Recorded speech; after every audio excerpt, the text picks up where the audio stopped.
கர்த்தராகிய நாமத்தில் வாழ்த்துறேன்.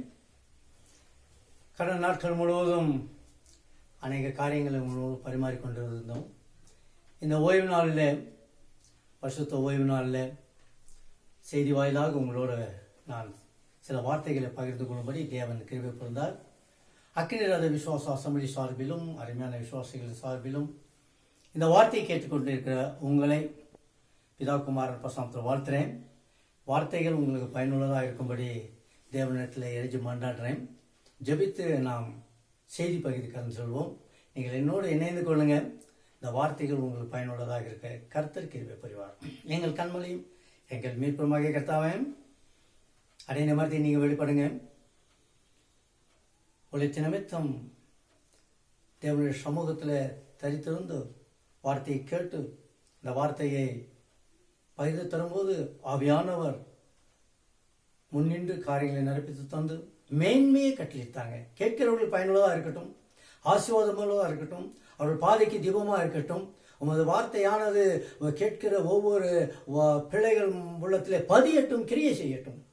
நீர் அப்பீஷம் உங்களுக்கு நன்றி. என் வாயின் வார்த்தையும் எதே தியானமும் உங்களுக்கு பிரதியா இருக்கட்டும். இயேசு கிறிஸ்துவின் மூலம் கேட்கிறேன் ஜெபிக்கிற நல்ல பிதாவே, ஆமென். கர்த்தராகிய இயேசு நாமத்தில் வாழ்த்துறேன். வார்த்தையை பகிர்ந்து கொடுப்பதற்கு முன்பாக எந்த வார்த்தையை கர்த்தர் சொன்னாரோ அந்த வார்த்தையை சொல்றேன். நன்மை செய்யுங்கள், தேவ பிள்ளைகளே நன்மை செய்யுங்கள்.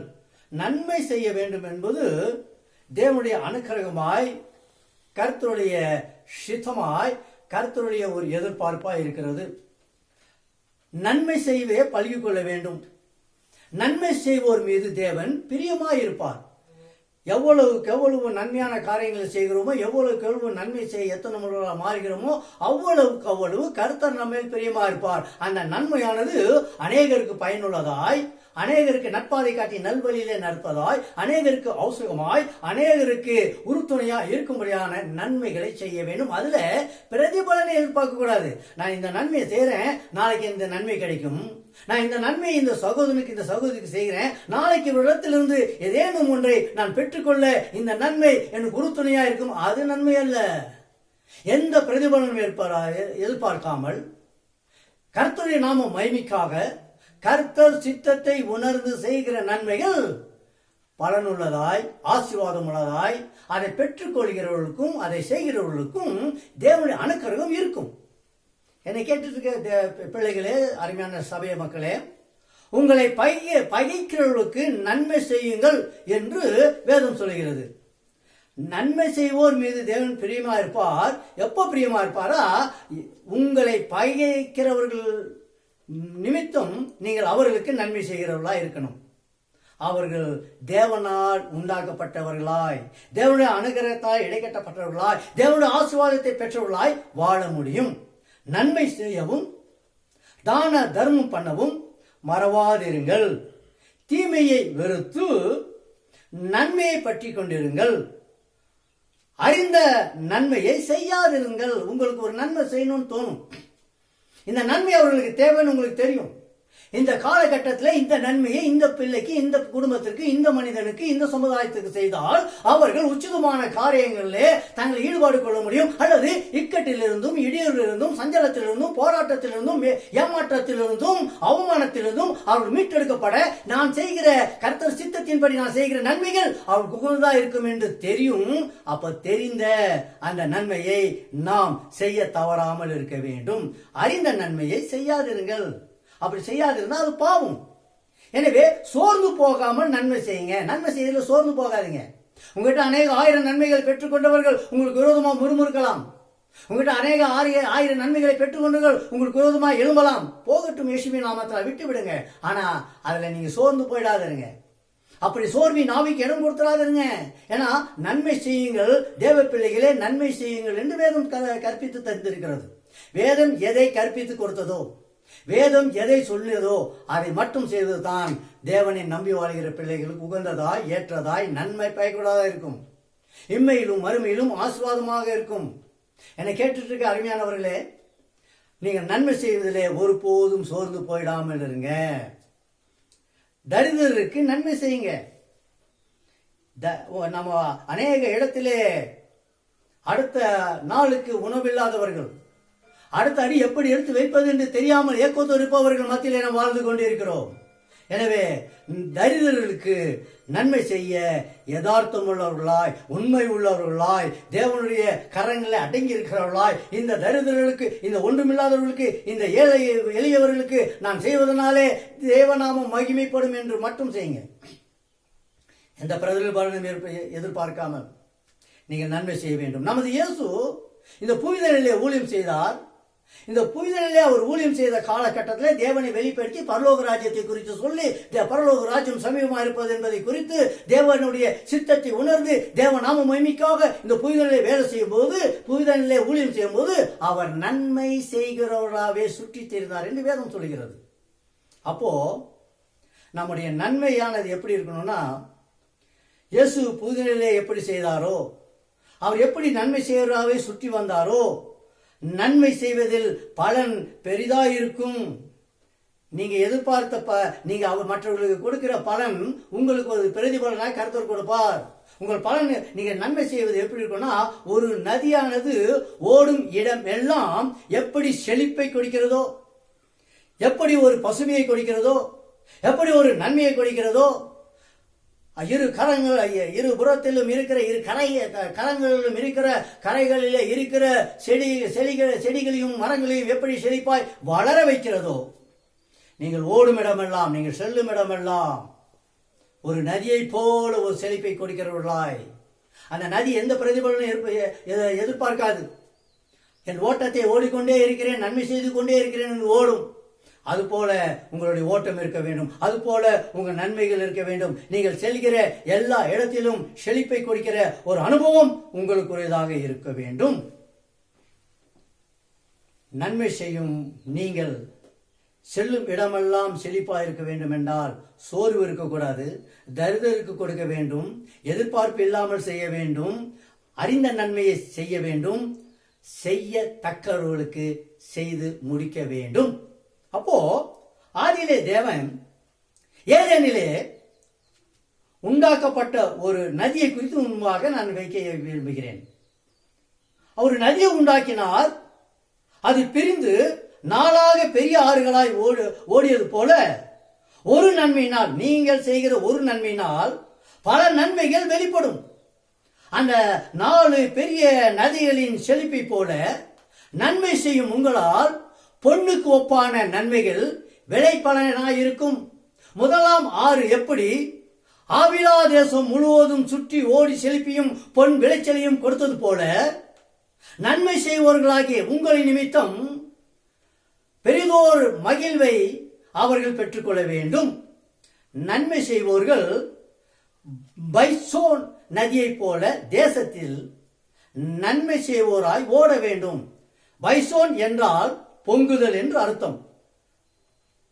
அது எப்படி பொங்கி ஓடுகிறதோ, உங்களின் நிமித்தம், நீங்கள் நன்மை செய்கிறது நிமித்தம் ஆனந்தமும் பரிசுத்தமும் பெரிதோர் எழுப்புதலின் பொங்குதலை தேசம் காண வேண்டும், உங்கள் சபைகள் காண வேண்டும், உங்கள் உறவுகள் காண வேண்டும், உங்களை சுற்றி இருக்கிறவர்கள் காண வேண்டும். அது உங்களின் மூலமாய் மட்டுமே இயேசுவின் நாமத்தாலே நிறைவாக வேண்டும். நன்மை செய்வே எத்தனைப்பட வேண்டும்.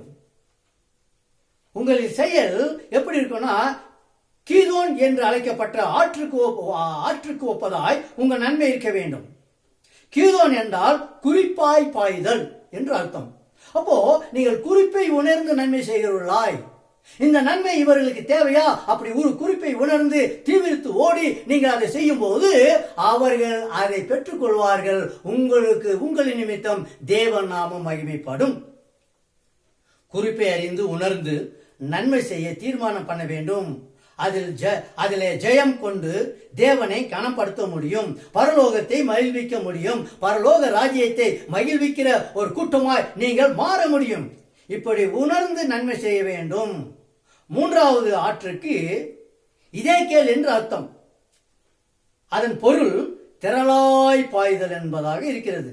அப்படி திரளான நன்மைகளை நீங்கள் செய்ய வேண்டும்.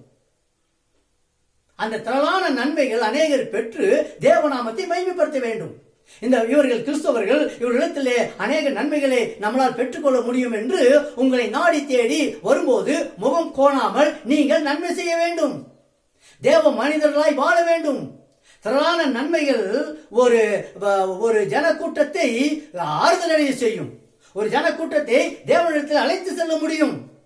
நன்மை செய்ய உங்களுக்கு திராணி இருக்கும்போது நீங்கள் அதை செய்து தான் தீர வேண்டும். அதுதான் சத்திய வாக்கு. அடுத்த 4ஆம் ஆற்றுக்கு ஐபிராத் என்று பொருள்.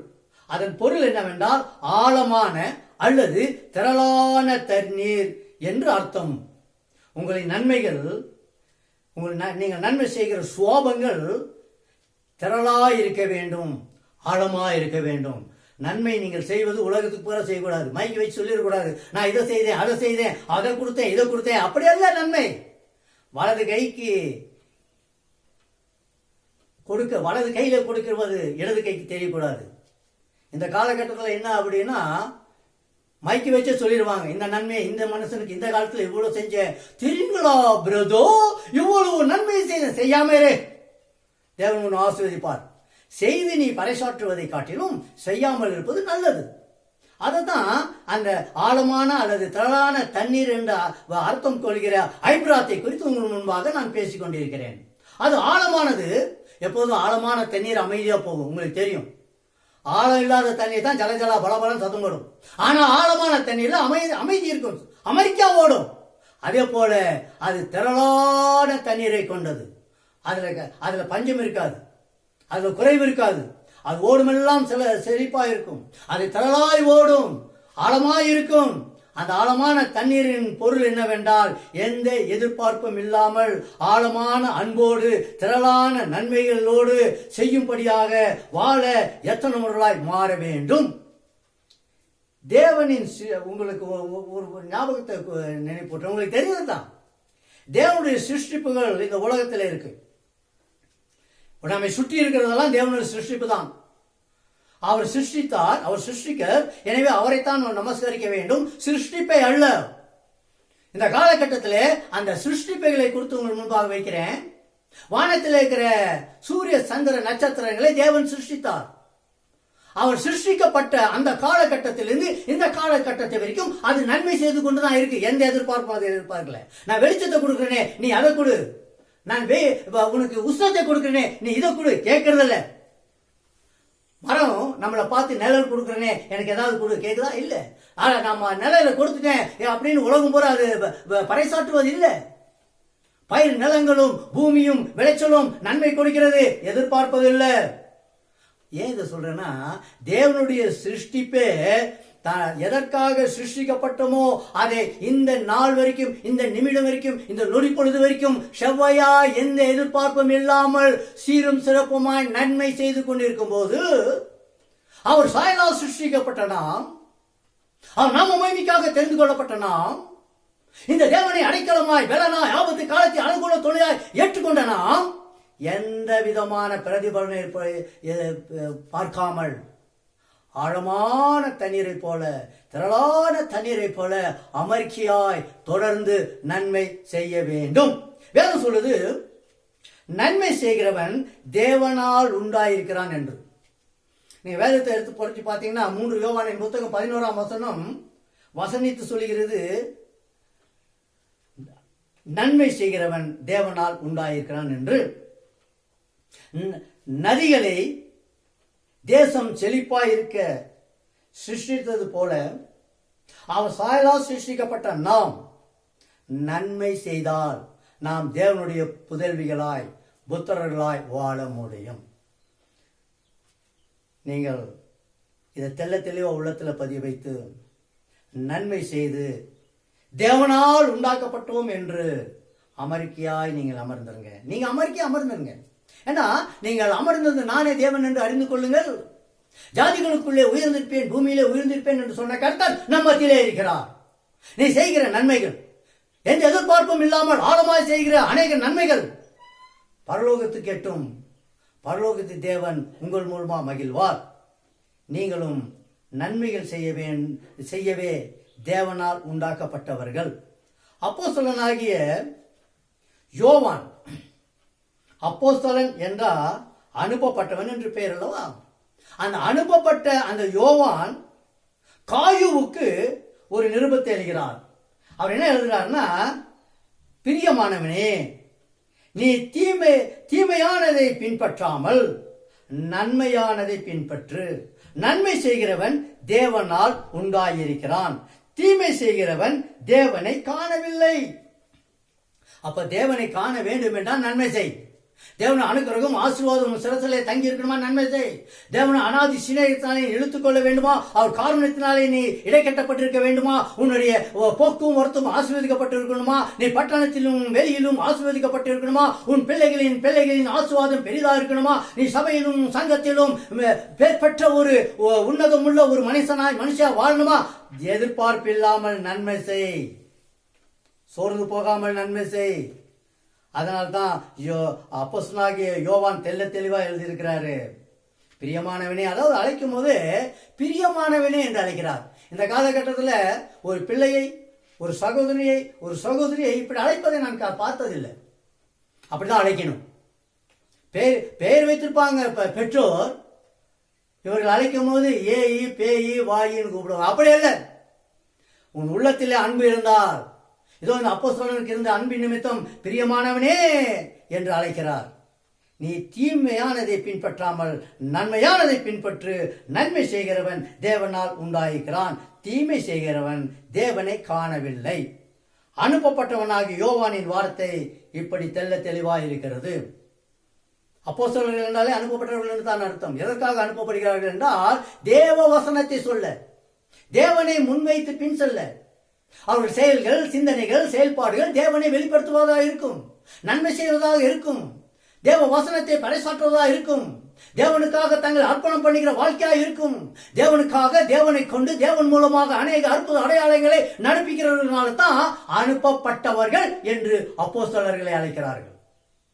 எனவே நீங்கள் அனுப்பப்பட்டவர்களாய் மாறுங்க. விசுவாசியாவே இருந்து காலத்தை ஓட்டாதீங்க. சீசருக்கா மாறுங்க. சீசரா மாறுற நீங்க அப்போஸ்தலரா மாற எத்தனை முறைகளாய் மாறுங்க. நன்மை செய்ய முடியும். எந்த எதிர்பார்ப்பும் இல்லாமல் நன்மை செய்ய முடியும். கர்த்தராகிய இயேசு கிறிஸ்து கண் இல்லாதவனுக்கு கண் பார்வையை கொடுத்தவர், குஷ்டரோகியை சுகமாக்கினவர், மரித்து போன லாசருவை உயிரோடு வெளியே அழைத்தவர், மரித்து போன பாடையிலே தூக்கிட்டு போயிருந்தவனை பாடையை தொட்டு அவனை உயிரோடு எழுப்பினவர் என்றும் நம் மத்தியிலே இருக்கிறார். எதற்காக இதை நான் உங்கள் மத்தியிலே நினைப்பூட்டுகிறேன் என்றால், அவருடைய நாமம் தரிக்கப்பட்ட நாம், அவருடைய பிள்ளைகள் என்று சொல்லுகிற நாம், நான் கிறிஸ்தவன் என்று பறைசாற்றி கொள்கிற நாம், அந்தி சந்தி மத்தியான வேலையை நான் தியானிக்கிறேன், வேதம் வாசிக்கிறேன், உபவாசிக்கிறேன் என்று சொல்லிக் கொள்கிற நாம் நன்மை செய்கிறோமா? எந்த பிரதிபலனும் எதிர்பார்க்காமல் நன்மை செய்கிறோமா? அந்த நன்மையிலே அநேகர் களி கூறுகிறார்களா? அநேகருக்கு நன்மையா இருக்கிறதா? அநேகர் உங்கள் நன்மை நிமித்தம் தேவனை மகிமைப்படுத்துகிறார்களா? அப்போ நீங்கள் பரலோகத்தின் தேவனுடைய பிள்ளைகளாய் இருக்க முடியும். அருமையான வார்த்தை ஆவியானவர் சொல்லிட்டு இருக்கிறாரு. என்னோடு இணைந்து கேளுங்க, அந்த வார்த்தை உங்களுக்கு கிரியை செய்யும். சங்கீதக்காரர் சொல்றாரு, 34ஆம் சங்கீதம் 14 இப்படியாக எழுதுகிறார், தீமையை விட்டு விலகி நன்மை செய், சமாதானத்தை தேடி அதை தொடர்ந்து கொள். தீமையை விட்டு விலகினால் மட்டும் நன்மை செய்ய முடியும். தீமையை உள்ளத்திலே, தீங்கான எண்ணத்தை உள்ளத்திலே, தீமையான சமுதாயத்திலே சேர்ந்து கொண்டு நன்மை செய்ய முடியாது. தீமையை விட்டு விலகினால் நிச்சயம் உங்களால் நன்மை செய்ய முடியும். சங்கீதக்காரன் 37ஆம் சங்கீதம் 27 வாசிக்கிறோம், தீமையை விட்டு விலகி நன்மை செய், என்றென்றைக்கும் நிலைத்திருப்பாய். என்றென்றைக்கும் நிலைத்திருக்க செய்வார் கர்த்தர். தீமையை விட்டு நாம் விலகினால் நன்மை செய்ய முடியும். தீமையை விட்டு நன்மை செய்தால் என்றென்றைக்கும் நிலைத்திருக்க முடியும். நீண்ட நாளாய் ஆயுளோடு இருந்து தேவனை மகிமைப்படுத்த முடியும். நீங்கள் தியானித்துக் கொள்ளுங்க. 1 யோவானின் புத்தகம் 2:29, 1 யோவானின் புத்தகம் 3:6, 1 யோவானின் புத்தகம்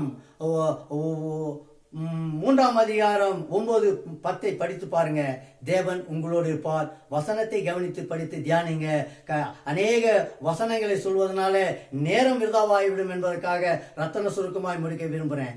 மேலும் நன்மை செய்யவும் தானம் தர்மம் பண்ணவும் மறவாதிருங்கள். யாக்கோபு நிருபம் 4ஆம் அதிகாரம் 17ஆம் வசனத்தில் படிக்கிறோம், நன்மை செய்வதும் தான தர்மம் பண்ணுதலும் தேவனுக்கு உகந்த பலியா இருக்கும். அவர் ஆடை கேட்கல, மாடை கேட்கல, கொக்கை கேட்கல, குருவியை கேட்கல, உன் நிலத்தை கேட்கல, பணத்தை கேட்கல.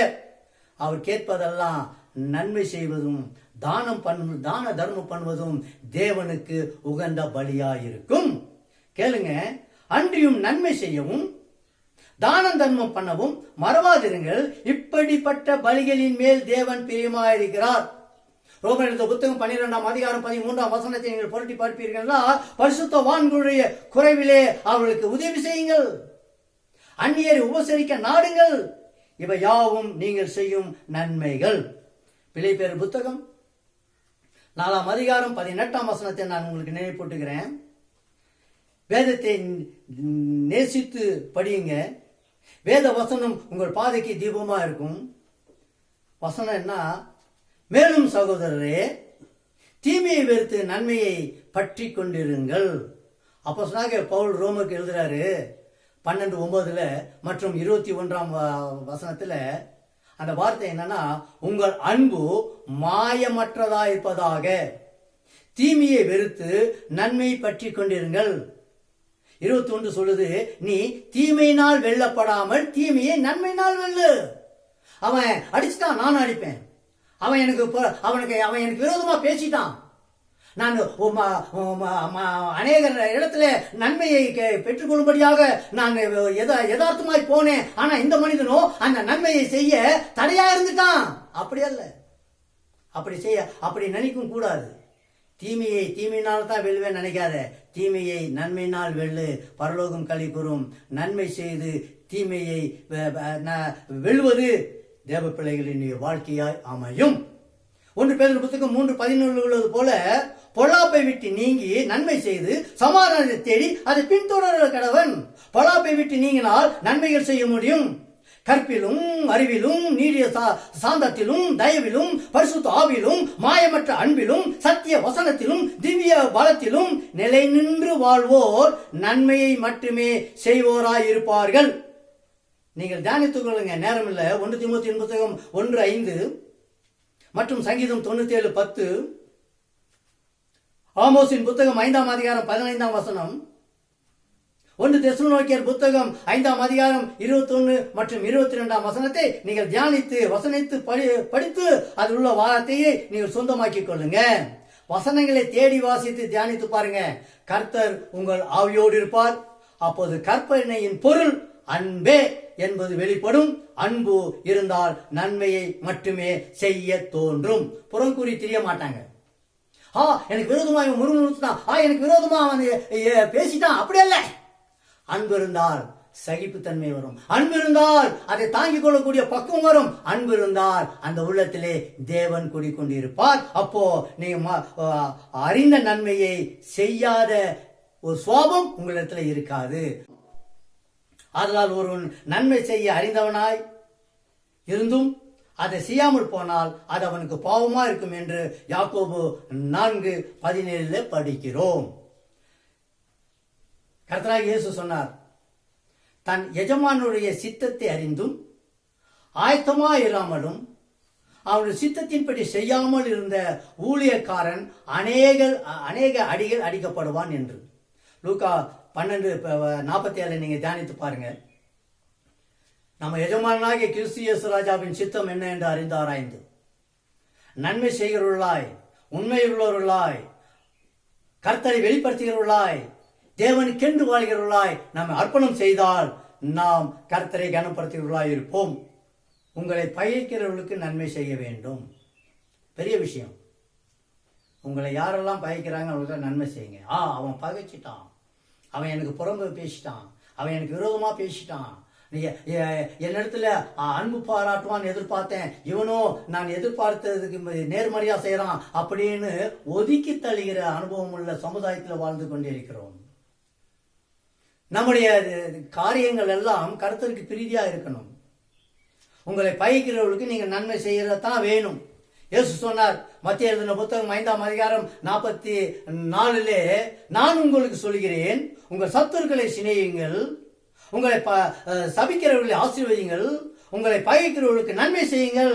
மேலும் லூக்கா எழுதின புத்தகம் 6ஆம் அதிகாரம் 35 இயேசு சொன்னார், உங்கள் சத்துருக்களை சிநேகியுங்கள், நன்மை செய்யுங்கள், கைமாறு கருதாமல் கடன் கொடுங்கள், அப்பொழுது உங்கள் பலன் மிகுதியா இருக்கும். உன்னதமானவருக்கு நீங்கள் பிள்ளைகளாய் இருப்பீர்கள். இயேசு சிலுவையிலே அறைந்த காலகட்டத்தில் அவர் அன்பா இருந்ததுனால சிலுவையிலே ஜெபித்தார். அப்பா பிதாவே, மன்னியும், தாங்கள் செய்வது என்னது என்று அறியாதிருக்கிறார்கள், மன்னிக்கும்படியாக கர்த்தரிடத்திலே தேவனிடத்திலே மன்றாடினார். அவர்கள் அன்பு இருந்தது. அந்த பகைவர்களையும் அவர் நேசித்தார். அந்த பகைவர்களுக்காக ஜெபித்தார். அப்போஸ்தலனாகிய ஸ்தேவான் தன்னை கல்லெறிந்து கொள்ள எத்தனை பண்ணுகிற மக்களிடத்திலே உயிர் போகும் அந்த நேரத்திலே கூட அப்பா பிதாவே இவர்களுக்கு மன்னியும் என்று தான் மன்றாடினான். இந்த பாவத்தை அவர்கள் மேல் சுமராத இரும் என்று அவன் மிகுந்த சத்தமிட்டு சொல்லி நித்திரை அடைந்தான். ஆதி அப்போஸ்தலர்கள் தங்கள் உபத்திரவங்களிலே மகிழ்ச்சியாய் இருந்தார்கள். உபத்திரம் படுத்தினவர்களை அவர்கள் வெறுக்கல. உபத்திரப்படுத்தினவர்களை அவர் வெறுத்து ஒதுக்கல. இந்த காலகட்டத்திலே அவங்க ஒரு மனுஷனுக்கு பிரியமில்லாத ஒன்றை செய்துட்டா உடனே அந்த மனுஷனை விரோதியா நினைச்சிருவான். அவன்கிட்ட பேசுறது நிறுத்திக்குவான், அவனை பார்க்கறத நிறுத்திக்குவான். அதெல்லாம் கிறிஸ்துவ வாழ்க்கை. நீ உண்மையான கிறிஸ்தவனா, நீ சத்தியத்தை அறிந்தவனா, நீ சத்தியத்தின் வாழ்க்கையை வாழ்றியா, உன்னை எதிர்க்கிறவர்களுக்கு உனக்கு விரோதமா வருகிற பகைவர்களுக்கு நன்மை செய். அதான் கிறிஸ்தவ வாழ்க்கை. ரோமர்கள் புத்தகம் 12ஆம் அதிகாரம் 14 உள்ளது போல உங்களை துன்பப்படுத்துகிறவர்களை ஆசீர்வதிங்கள். நினைத்துக்கொள், உன்னை துன்பப்படுத்துறவர்கள் ஆசீர்வதி. ஒதுக்கி தள்ளணும்னு எத்தனை பண்ணாத, ஒதுங்கி போகணும் எத்தனை பண்ணாத, அவர்களை பேசாம இருக்கணும்னு நினைக்காத. அப்போ உனக்கும் கிறிஸ்துவுக்கும் சம்பந்தம் இல்லை. அப்படி உன்னை பயக்கிறவர்களுக்கு நீ நன்மை செய்தால் கர்த்தராக இயேசு கிறிஸ்து உன்னை ஆசீர்வதிப்பார். உங்களை பயிக்கிறவர்களுக்கு நன்மை செய்ய நாடுங்கள், கர்த்தர் உங்களை ஆசீர்வதிப்பார். மேலும் ஜெபஜனமே, தரித்திரருக்கு நன்மை செய்யணும்.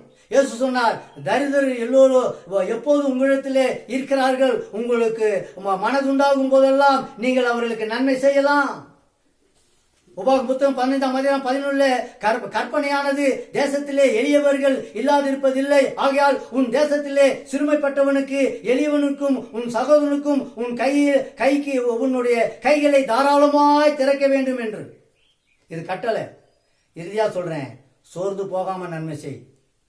சோர்வினாவுக்கு இடம் கொடுக்காத.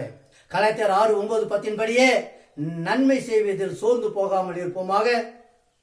நாம் தளர்ந்து போகாமல் இருந்தால் ஏற்ற காலத்திலே நமக்கு ஒரு அறுப்பு உண்டு. அந்த அறுப்பு கர்த்தருடைய பார்வைக்கு அருமையாக இருக்கும்.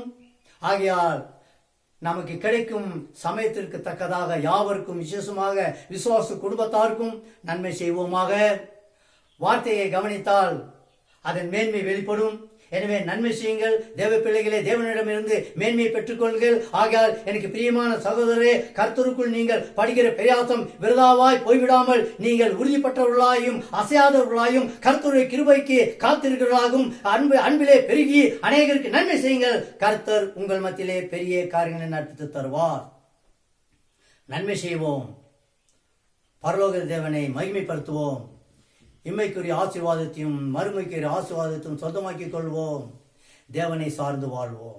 ஜெபித்து முடிக்க விரும்புகிறேன். எங்கள் கண்மலையும் எங்கள் மேற்பமாகிய கர்த்தாவை, நன்மை செய்வதிலே சோர்ந்து போகாமல் இருக்கும் தொடர்ந்து செய்யவும். எதிராளாகிய சாத்தான் எங்கள் மீதும் வெட்கமடைந்து போகும்படியாக எங்களை மாற்றினதற்காக உமக்கு நன்றி. கொடுத்த வார்த்தையின்படி வாழ எங்களுக்கு கணக்கெடுக்கப்படுங்க. கேட்டோர் உமது நாமத்தை மகிமைப்படுத்தட்டும். உமக்கே புகழ்ச்சியும் கீர்த்தியும் கனமும் மகிமை உண்டாகட்டும். அப்பா, அடியேன் சிறுகவும் நீர் பெருகும் வேண்டுமாய் அர்ப்பணிக்கிறோம். பயனுள்ள பாத்திரமாக வைங்க. உமது நாமம் மட்டும் மகிமையட்டும். கேட்ட பிள்ளைகள் ஆசீர்வதிங்க. நன்மையான காரியங்களை கண்டு களி கூறட்டும். இயேசு கிறிஸ்துவின் மூலம் பிதாவே, ஆமென். கர்த்தர் இயேசு வாழ்த்துறேன். உங்களையும் உங்கள் பிள்ளைகளையும் கர்த்தர் வர்த்திக்க பண்ணுவார். வானத்தையும் பூமியை பார்த்த கர்த்தராலே நீங்கள் ஆசீர்வதிக்கப்பட்டவர்களாக இருப்பீர்கள். இமையிலும் மறுமையிலும் தேவனை சார்ந்து வாழுங்க, நன்மை செய்யுங்க. அதனால் எந்த குறைவும் உங்கள் வாழ்க்கையிலே இருக்காது. மறுபடியும் செய்தி மூலமாக உங்களை சந்திக்கும் வரை நான் உங்களுக்காக ஜெபிக்கிறேன். எங்களுக்காக நீங்க ஜெபிங்க. சபை உங்களுக்காக ஜெபிக்கும். கர்த்தர் உங்களோடு இருப்பாராக. ஆமென்.